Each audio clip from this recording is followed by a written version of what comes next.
May nakakita kina Lucio? Paano naman nangyari yun? Check kayo, ha?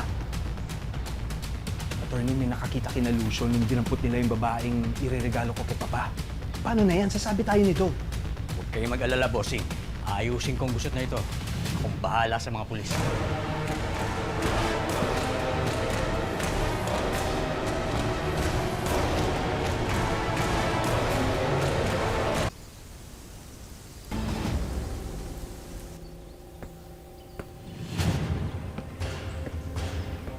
Asan si Lucio? Ano, asan? Sinabing asan si Lucio eh! Sagot! Boss, di ko alam! Tayo! Hanapin niyo si Lucio. Dapat maunahan niyo ang mga pulis. Hindi tatapusin ko kayo, naintindihan niyo? Please!